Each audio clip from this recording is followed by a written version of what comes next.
Tucson was almost born as an N line.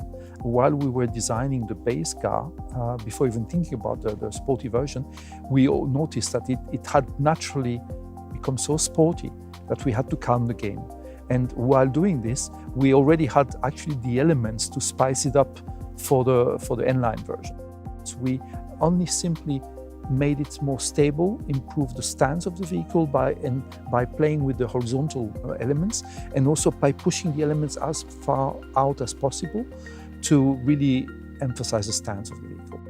The grille became more horizontal, and all the details, while darkening them, also became from a less triangular and more trapezoidal shape. So that all contributed to this more, let's say, muscular perception we have from the car. The first thing you will notice while looking at the side is the integration of all the contrasted parts in body color. With this, we basically put the emphasis on less utility and more sports. We highlighted the lightweight character of the wheel by reducing the amount of diamond cut elements. So you will notice the contrasting elements are much thinner, emphasizing the dark aspect of the wheels to give a bit more of a dominant role to the technical elements of the car, like the brakes. That was important for us. We horizontalized all the elements on the lower part of the bumper, pushing them to the extremes of the side. On the interior, you will see mainly the trim, which has been the red stitching, the darkening of the elements as well, in order the sportier contoured seats. All the elements are basically giving you an atmosphere of what I would call a professional atmosphere. We don't want to be racy. We want to give a feeling of a professional tool, which is precise, which is sharp, which is the perfect companion for the job.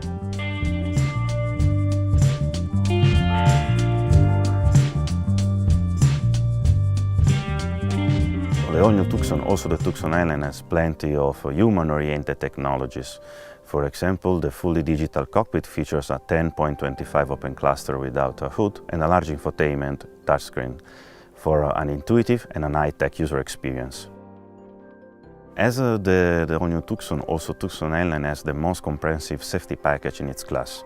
It features systems like the Highway Driving Assist, which is a system who can automatically adapt the speed for every incoming bends on the highway, while upon exiting from the curve, the speed will come back to the preset level. Another example of feature unique to this segment is the blind spot view monitor, which shows in the supervision cluster the rear side of the car when the driver is activating the turning signal.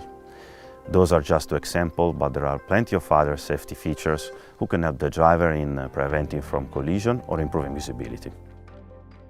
The Tucson N Line features indirect air vents with multi-air mock technologies. This system creates indirect airflow while keeping the overall wind volume stable in the cabin. When it comes to powertrains, the Tucson N Line will be available with diesel and gasoline with 48 volts mild hybrid as option, hybrid and plug-in hybrid variant. I would say that next to the 265 PS plug-in hybrid and the 230 PS hybrid version, the 180 PS 1.6 Turbo GDI 48 volts mild hybrid is definitely a highlight too.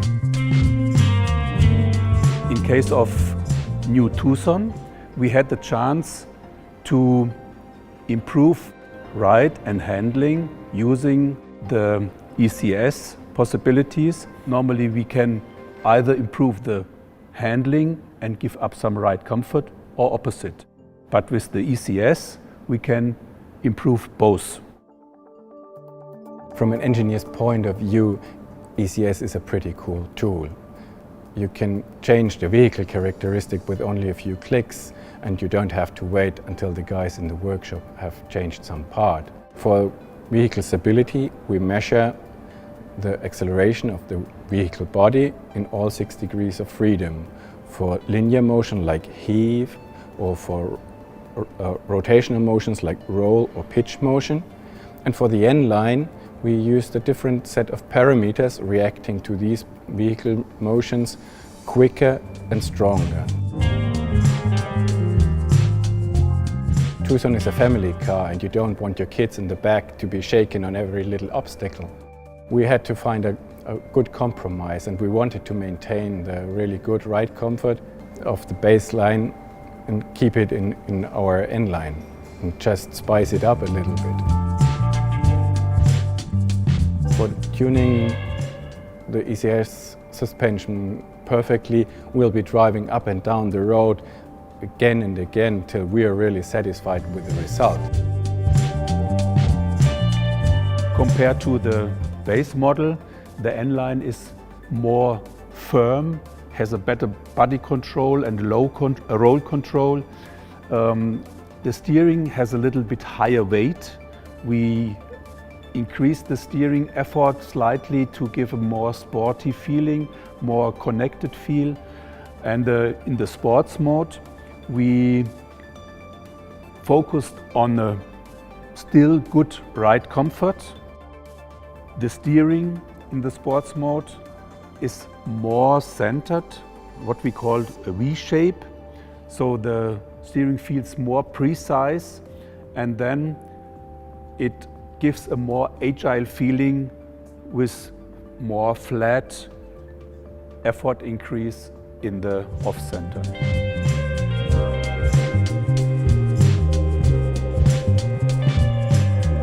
On the motorway we can feel the very precise steering, especially in construction areas. We have the benefits of this precision. With the N line we have a better roll control, so when you do some lane changes the roll is better controlled, and of course in sports mode even more.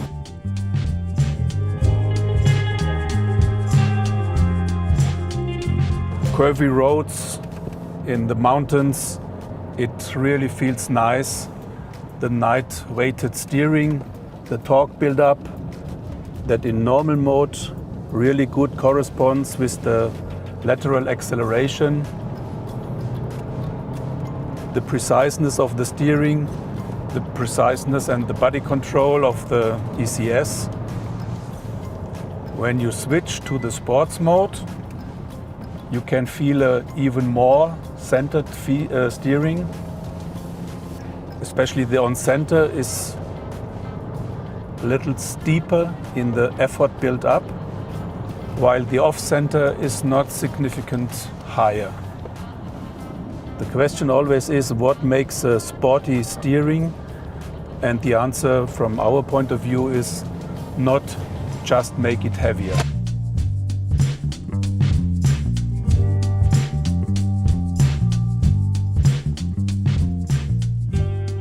The section we will come now is also quite demanding for the suspension overall because it's a really bad road. But the car feels solid and well controlled, and you only have fun to drive.